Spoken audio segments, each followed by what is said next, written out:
Hello everyone, welcome to IIT Bhilai. जैसा आपको मालूम है 2019 का रिजल्ट आ गया है और भिलाई से काफ़ी स्टूडेंट सक्सेसफुल हुए हैं कंप्यूटर साइंस के अंदर में। इसमें से हमारे पास एक स्टूडेंट है हमारी कोचिंग के जो अभी रेगुलर स्टडी कर रही थी, जिनका रैंक 295 है, निष्ठा गुप्ता। इससे हम लोग मिलते हैं और डिस्कस करते हैं इनका प्लान कैसे था, इन्होंने कैसे वर्कआउट किया इस रैंक को जनरेट करते। ये ऑलरेडी फाइनल ईयर की स्टूडेंट है और कॉलेज में रहते हुए कोचिंग में प्रिपरेशन की है और ये रैंक इन्होंने फर्स्ट अटैम्प्ट में जनरेट किया है। इससे मैं बोल सकता हूँ ये भी रैंक ठीक ही है, अच्छी रैंक है और भी अच्छा हो सकता है। देखो 3 घंटे में भी डिपेंड करता है कि 3 घंटे आपका कैसा गया वहाँ पे, और थोड़ा सा भी आपने वहाँ पे अपने को प्रेशर में फील किया तो हो सकता है 2-3 क्वेश्चन आपके इधर उधर हो जाते हैं, उससे थोड़ा सा रैंक थोड़ी सी आगे बढ़ जाती है। लेकिन तभी मैं मानता हूँ कि आप फर्स्ट अटैम्प्ट में दे रहे हैं और मतलब कॉलेज के साथ में रहते हुए बिना ड्रॉप लिए हुए आपने ये रैंक जनरेट की हुई है, तो एक बेटर रैंक है ये। और मिलते हैं निष्ठा से और डिस्कस करते हैं। हेलो निष्ठा, अपने बारे में कुछ बताइए। आप कहाँ से स्कूलिंग की थी और आपकी हॉबीज़ वगैरह क्या है? मैं यहीं भिलाई की ही हूँ और मेरी स्कूलिंग भी यहीं हुई है।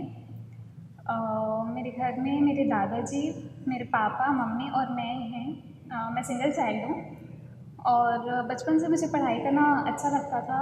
मेरी पढ़ाई एक हॉबी जैसी ही थी, हमेशा अच्छा लगता था। और थोड़ा बहुत स्पोर्ट्स में इंटरेस्ट था, डांस में इंटरेस्ट था, पर पढ़ाई का हमेशा था कि कुछ कुछ करना है। ओके, तो जैसे तुमने आईआईटी जेई की तैयारी की होगी, अब इस बार तुमने गेट की तैयारी की, दोनों के प्रिपरेशन में क्या डिफरेंस तुमको लगा वहाँ पे? दोनों के प्रिपरेशन में बहुत ज़्यादा डिफरेंस था। आईआईटी के टाइम उतना पता भी नहीं था, उतना अच्छा गाइडेंस भी नहीं था मेरे पास। अभी जैसे मैंने आईबीए ज्वाइन किया तो सर ने बहुत अच्छा गाइड किया, मतलब कैसे प्रिपेयर करना है, क्या क्या करना है, स्टडी मटेरियल से लेके हर छोटी छोटी चीज़ें सब पता चलती गई। कुछ भी प्रॉब्लम नहीं हुआ, सब पता चलते गया सब। मतलब और कुछ प्रॉब्लम भी होता था तो सर से पूछ लेते थे। तो वो आईआईटी के टाइम पे नहीं मिल पाया तो उस टाइम थोड़ा ख़राब हो गया था। तो गेट प्रिपरेशंस के लिए कैसे आपको मोटिवेशन मिला कि गेट पर प्रिपरेशन क्यों करना चाहे, मतलब क्या प्लानिंग था, क्या रीज़न है मतलब कि आपने गेट को ही चूज़ किया कि हमको गेट करना चाहिए? क्योंकि बी में आने के बाद बहुत सारे ऑप्शंस रहते हैं, बहुत लोग जीआरई की तैयारी करते हैं, बहुत लोग कैट की तैयारी करते हैं। फिर मतलब मेरा जानना है कि आपको ऐसा कैसे कौन सी बात मतलब आपको मोटिवेट करती थी कि आप गेट की प्रिपरेशन करो कंप्यूटर साइंस के अंदर में? क्योंकि मैंने बहुत सारे बच्चों को देखा है कि कॉलेज में रहते हैं तो उनको लगता है हमारा प्लेसमेंट हो जाएगा, तो हम क्यों फर्दर स्टडी के बारे में सोचें और गेट की प्रिपरेशन के बारे में सोचें। तो तुम्हारा ऐसा मतलब गेट की प्रिपरेशन के पीछे क्या रीज़न था? अ, शुरू में शुरू में जब मैं कॉलेज में आई थी तब मुझे लगा था कि कुछ गेट वगैरह करना है। फिर धीरे धीरे पढ़ते पढ़ते लगने लगा नहीं जॉब वगैरह करनी है। फिर धीरे धीरे सीनियर्स को देखा, गेट में उनका इतना अच्छा रैंक आता है, सबकी बहुत अच्छी प्लेसमेंट हो जाती है, अच्छे कॉलेज जाके आईआईटी जाके बहुत अच्छी प्लेसमेंट हो जाती है। तो मैंने सोचा गेट भी ट्राई करते हैं। उस टाइम मुझे थोड़ा था कि प्लेसमेंट में भी जाना है, प्लेसमेंट का भी मन था। जब मैं यहाँ आई थी तब प्लेसमेंट का भी मन था, लेकिन इतना पता था कि गेट की अगर मैं तैयारी करूँगी तो उसमें मेरा कुछ भी नुकसान नहीं होगा, फ़ायदा ही होगा। तो गेट की पढ़ाई मैंने धीरे धीरे स्टार्ट की। फिर धीरे धीरे गेट की पढ़ाई में ही इतना इंटरेस्ट आने लगा कि दूसरी चीज़ों का मन ही नहीं हुआ। गेट क्या ही पढ़ने का मन होते रहा। फिर गेट में पूरी तरह से इंटरेस्ट आ गया, फिर पक्का हो गया कि गेट ही करना है।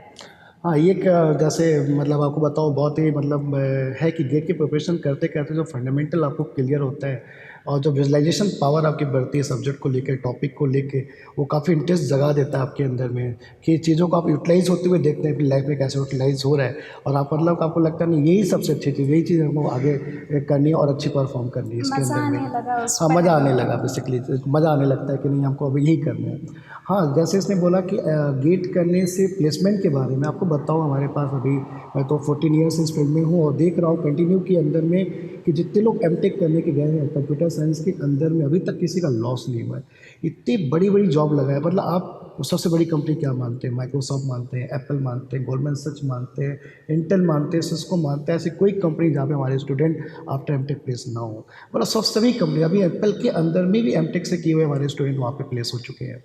तो आप समझ सकते हैं कि ये प्लेसमेंट कहाँ पे आपको लेके जा रहा है। प्रोडक्ट बेस्ड कंपनी जो आपको चाहिए, गेट आपको एक अच्छा, आप मतलब एक मीडियम कॉलेज में है और आप एक अच्छी प्लेसमेंट की रिक्वायरमेंट है, अच्छा आप चाहते हैं कि हमारी लाइफ में एक अच्छी प्लेसमेंट लगे, तो मुझे लगता है एक रास्ता, एक प्लेटफॉर्म है गेट आपको जो प्रोवाइड कर सकता है कि थ्रू एमटेक आप अच्छी प्लेसमेंट अचीव कर सकते हैं। जो कि मेरा एक्सपीरियंस तो बहुत अच्छा रहा है और मैं अपने स्टूडेंट को देखता हूँ आज के डेट में, तो मैं बहुत हैप्पी फील करता हूँ यार, इन लोगों को मैंने पढ़ाया और इन लोगों ने अपनी लाइफ को बहुत अच्छी जगह पे सेटल कर ली है। तो बिल्कुल आपको भी यदि मन है कि आपको प्रोडक्ट बेस्ड कंपनी में जाना है, इतनी बड़ी बड़ी कंपनी में जाना है, तो एक रास्ता ये भी है कि आप गेट के थ्रू आप पहुँच सकते हैं वहाँ पर। और एक और चीज़ लगी थी कि मतलब अगर गेट में रैंक अच्छी नहीं भी आई तो भी मतलब वो कुछ तो सीख ही जाऊंगी, कुछ हाँ, अच्छा ही होगा वो। आपके आपके फंडामेंटल काफ़ी क्लियर हो जाते हैं। तो निष्ठा, तुम कैसे कॉलेज को और गेट की प्रिपरेशंस को मैनेज करते थे चीज़ों को लेकर? कि चूँकि कॉलेज का भी एक प्रेशर रहता है कि आपको वहाँ पे प्रोजेक्ट बनाने हैं, असाइनमेंट कंप्लीट करने हैं, प्रैक्टिकल्स कंप्लीट करने हैं वहाँ पर, फिर कोचिंग में आते हो, कोचिंग का भी पढ़ना है, फिर गेट के क्वेश्चंस भी सॉल्व करने हैं, तो टाइम कैसे मैनेज करते थे दोनों को? यहाँ पे क्लासेस तो मतलब एक दिन में 2 घंटे की होती थी तो काफ़ी टाइम मिल जाता था। बाकी कॉलेज में भी बीच में थोड़ा टाइम मिला तो थोड़ा बहुत पढ़ लिए, ऐसा रहता था। फिर घर जाके मतलब सर के नोट्स इतने अच्छे रहते थे एकदम कंसाइज फॉर्म में, तो उसको आराम से मतलब रिवाइज कर सकते थे। और मतलब मेरा शुरू में तो इतना ही रहता था कम से कम मैं उसको नोट्स से रिवाइज कर लूँ और प्रीवियस ईयर के क्वेश्चन बना लूँ, वो ही मोर देन सफिशिएंट लगने लगता था। मतलब कंसेप्ट्स पूरे क्लियर हो जाने चाहिए और डाउट्स नहीं रहने चाहिए कंसेप्ट्स में। तो डेली कितने घंटे पढ़ते थे तुम? शुरू शुरू में जैसे फिफ्थ सेमेस्टर वगैरह में तो काफ़ी कम रहता था। उस टाइम मेरा थोड़ा प्लेसमेंट का भी था, तो उस टाइम कभी 2 घंटे 3 घंटे, कभी कभी नहीं भी होता था। प्रोजेक्ट वगैरह करने का मन हो रहा था, फिर प्रोजेक्ट बीच में छोड़ भी दिया है, ऐसा ये सब भी चल रहा था। फिर सिक्स सेमेस्टर से रेगुलरली मतलब मैक्सिमम मैं जितना दे सकूँ पूरा दी। फिर सेवन सेमेस्टर से तो पूरा गेट ही हो गया। तो आप अपने जो प्रिपरेशंस है, प्रिपरेशन के लिए कोई टेक्स्ट बुक वगैरह भी फॉलो करते हैं सब्जेक्ट वाइज? स्टैंडर्ड बुक्स मैं देखती थी, जहाँ भी मुझे डाउट आता था मैं सबसे पहले स्टैंडर्ड बुक से रेफ़र करती थी, क्योंकि उसमें जो लिखा है उसको कोई गलत नहीं बोल सकता। क्योंकि मैंने गेट की प्रिपरेशन के टाइम देखा है बहुत सारी जगह इंटरनेट में या दूसरे बुक्स वगैरह में सॉल्यूशन वगैरह काफ़ी गलत रहते थे। तो सबसे पहले मैं बुक ही प्रेफर करती थी, नहीं तो उसके बाद फिर इंटरनेट, और वहाँ भी नहीं मिला तो सर के पास। ओके। टेस्ट में आपने जैसे टेस्ट भी दिया होगा, बहुत सारे टेस्ट आपने दिए होंगे। आपने मतलब जो मॉक टेस्ट है, कितने मॉक टेस्ट दिए होंगे आपने? मैंने मोर देन 30 मोर देन 30 दिए। जब अच्छा गेट एक जर्नी बेसिकली देखा जाए तो आप मतलब एक टाइम पर जैसे आप फिफ्थ में आए, सिक्स में आए, सेवन्थ आपने प्रिपरेशंस किया, 2 साल की एक जर्नी आपने यहाँ पे ली, तो इससे बहुत सारा डिमोटिवेशन भी आता है कि अब नहीं हो पाएगा, नहीं कर पाऊँगा। तो किस चीज़ को लेके आपको डिमोटिवेट होता था और उसको कैसे ओवरकम करते थे आप?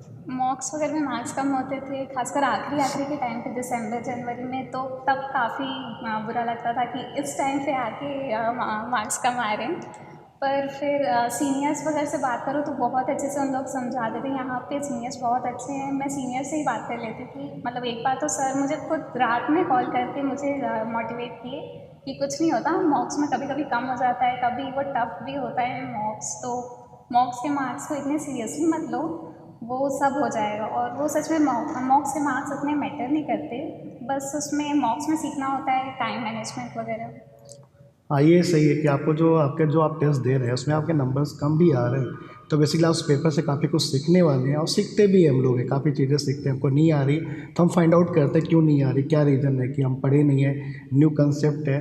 तो बेटर है कि आपको नहीं बन रहा तो डरने की ज़रूरत नहीं, आपको अपने आप को इम्प्रूव करते रहिए और टेस्ट देने से इम्प्रूवमेंट होगा। मतलब मैं आपको बताऊँ, मैं या तो मेरे पॉइंट ऑफ व्यू से आप सोचते हैं, मतलब देखते हैं, तो मुझे लगता है टेस्ट काफ़ी इंपॉर्टेंट है और टेस्ट प्रॉपर्ली देना चाहिए और एनालिसिस के साथ कंप्लीट करना चाहिए।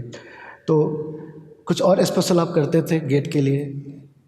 स्पेशल तो कुछ नहीं किया, बस वही मॉक्स के टाइम पे बहुत ध्यान रखना होता है। और जब मैं मॉक स्टार्ट की थी तो एक बार तो सब सारे सब्जेक्ट्स रिवाइज हो चुके थे, पर वो धीरे धीरे भूल जाते हैं। जब आगे के सब्जेक्ट्स रिवाइज होते हैं तो पीछे वाले सब निकलने लग जाते हैं दिमाग से। तो जो मेरे स्ट्रॉन्ग सब्जेक्ट्स थे जैसे डेटाबेस और टीओसी वगैरह काफ़ी अच्छे से मैंने किया था। तो जब मैं मॉक स्टार्ट की उस टाइम थोड़ा सब कुछ भूल भूल गए थे, एंड सेमेस्टर भी आ गया था बीच में। तो जब स्टार्ट की थी तब मैं जो मेरे स्ट्रॉन्ग सब्जेक्ट्स थे उनको छोड़ के वीक सब्जेक्ट्स के बेसिस पे स्टार्ट कर दी थी, क्योंकि मॉक स्टार्ट करना भी ज़रूरी है जल्दी, उसको ज़्यादा डिले नहीं कर सकते। तो उनको छोड़ के मैंने मॉक स्टार्ट किया और उसमें मैं कोशिश करती थी कि उतने ही सब्जेक्ट्स के बेसिस पे मेरे अच्छे मार्क्स आए। फिर बाद में स्ट्रॉन्ग सब्जेक्ट्स भी एक बार फिर से रिवाइज़ कर लिया। तो ये मैंने देखा यहाँ पर इसको इस बात को भी लेके लिए बहुत सारे बच्चे टेंशन में रहते हैं कि सर मैंने जो पीछे पढ़ा सब भूल गए, तो उसके लिए तुम क्या करते थे? जब भूल गए तो क्या करते थे आप? सर वो तो थोड़ा तो भूलते ही हैं क्योंकि वो तो इतने सारे नेचुरल है, सब्जेक्ट्स हैं, बिल्कुल सीधी सी बात 11-12 है। सब्जेक्ट्स हैं तो कुछ तो भूल ही हाँ, जाएंगे। तो उसके लिए मतलब रिवीजन करना यही बार सब बार रिवीजन करना पड़े और मॉक्स सब में सारे सब्जेक्ट साथ में होते हैं तो वो धीरे धीरे याद हो जाते हैं। रिकॉल हो जाता है। मुझे लगता है कि याद आप देखो भूलने की हैबिट जो नेचुरल सी है, सबको होती है कि आप आगे पढ़ते जाते हैं तो पीछे का थोड़ा सा अपने को उस समय याद नहीं आता। लेकिन मैं आपको बताऊं, जैसे आप टेस्ट देना स्टार्ट करते हैं तो चीज़ें रिकॉल होने लगती है, और जितना ज़्यादा टेस्ट देखो उतनी ज़्यादा नंबर ऑफ टाइम्स वो चीज़ रिकॉल होती है, और उससे धीरे धीरे आपको चीज़ें क्या हो जाएगी, दिमाग के अंदर सेट हो जाएगी कि हाँ ये चीज़ हमने यहाँ पे पढ़ी थी, यहाँ पे देखी थी, टेस्ट में यहाँ यूज़ हुआ था। तो बेटर है कि आप पहले सब्जेक्ट को कंप्लीट करिए, जो नोट्स अपने खुद के बनाइए, आप जो लिखते हैं उस समय भी आपको दिमाग में छपते जाता है कि हाँ भाई ये मैंने लिखा था यहाँ पर, ये से इसके पॉइंट्स हैं, ये सब अपने को क्लियर रहने चाहिए। फिर आप जब गेट के क्वेश्चन सॉल्व करते हैं तो आपको और नए क्वेश्चंस मिलते हैं, नए कंसेप्ट मिलते हैं जो आप बुक्स पढ़ते समय ध्यान नहीं दिए होंगे। कभी कभी हम मिस कर देते हैं चीज़ों को, अच्छा पता नहीं इंपॉर्टेंट है नहीं, तो छोड़ के आगे निकल जाते हैं। लेकिन जब आप गेट का एग्ज़ाम, गेट के पेपर्स आप सॉल्व करते हैं, प्रीवियस ईयर के पेपर सॉल्व करते हैं, उसमें नई टेक्निक्स आपको मिलती जाती है, तो फिर आपको लगता है नहीं ये चीज़ ज़्यादा इंपॉर्टेंट है। तो मुझे लगता है सबसे पहले गेट के क्वेश्चन ही सॉल्व करना चाहिए, जैसे कि आपको ये क्लियर हो जाए कि क्या एक्चुअल मुझे पढ़ना है। जो गेट सक्सेस होने के लिए सबसे पहला तो यही फंडामेंटल है कि क्या नहीं पढ़ना है, कि पता चले कि आपने बहुत चीज़ें आप पढ़ते जा रहे हो जो गेट में नहीं आती है, तो नेसेसरी आपका टाइम भी क्या हो जाएगा, ख़राब हो जाएगा, और आपकी प्रिपरेशन भी उतनी अच्छी उस लेवल पे नहीं पहुंच पाएगी। तो तुम भी गेट के क्वेश्चन सॉल्व करना कब से स्टार्ट किए थे? जैसे मैं पढ़ाने के बाद मैं तो कुछ क्वेश्चन मैं ही करा देता था लेकिन उसके बाद भी मैंने कुछ क्वेश्चन छोड़ दिया था कि नहीं इसको तुम लोगों को खुद सॉल्व करना है। तो उस समय तुम सॉल्व कर लेते थे कि उसको भी डिले करते थे कि बाद में करेंगे? कभी कभी डिले भी हो जाता था। कोशिश करती थी कि सॉल्व हो जाए, आपके साथ ही सब्जेक्ट्स ख़त्म हो जाए, पर कभी कभी वो नहीं हो पाता था, तो डिले भी हो जाता था, तो भी उसको टाइम पे कंप्लीट कर लेना था। और वो रिवाइज जब किए सब्जेक्ट्स तब तो सब कुछ ख़त्म करके अभी आप कैसा फील कर रहे हैं इस रैंक को अचीव करके? अच्छा फील हो रहा है, बस ऐसा लग रहा है थोड़ा और अच्छा आ सकता था। कोई दिक्कत नहीं, और रिक्वायरमेंट आपकी पूरी हो जाएगी। अच्छा, ये आप अपने जो जूनियर्स हैं, जो हमारे व्यूवर्स हैं, आप उनको कुछ मैसेज देना चाहते हैं गेट को लेकर, ये कैसे अपनी प्रिपरेशंस को रखे हो? प्रिपरेशंस तो मतलब अगर कंसिस्टेंसी रहेगी तो प्रिपरेशंस हो ही जाती हैं। जैसे सर बोलते लगे रहो, वो सच में बस लगे रहो तो वो सब हो जाता है अपने आप। मॉक्स देते देते सब याद हो जाता है, सब हो जाता है। बस वो 3 घंटे का जो टाइम होता है वो बहुत क्रूशियल होता है। उसको मतलब मेरी तबीयत थोड़ी सी ख़राब थी, पर मुझे ऐसा लगता था मैं कर लेती अगर मैं ज़्यादा सोचती नहीं उस बात को कि मेरी तबीयत ख़राब है। तो अगर मतलब अपने आप को वर्स्ट केस के लिए प्रिपेयर करना। अगर कभी तबीयत ख़राब भी होगी तो भी उस दिन भी मॉक देना। ये मत सोचना कि मार्क्स कम हो जाएंगे या क्या होगा, क्योंकि गेट के दिन क्या होगा वो कोई नहीं जानता है। तो अपने आप को अच्छे से मतलब जो भी सिचुएशन हो, अगर सोच लिया है कि इस दिन मॉक देना है तो मतलब मॉक दे देना, उसको डिले मत करना कि शाम को या वो सब कुछ मत करना।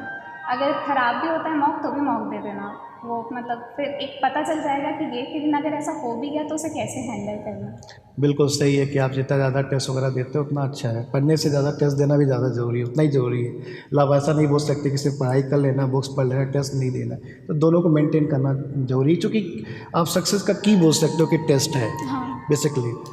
तो बहुत अच्छा लगा आपसे बातचीत करके, और thank you, all the best कि फ्यूचर में आप आगे बढ़ें और अच्छा अचीव करें।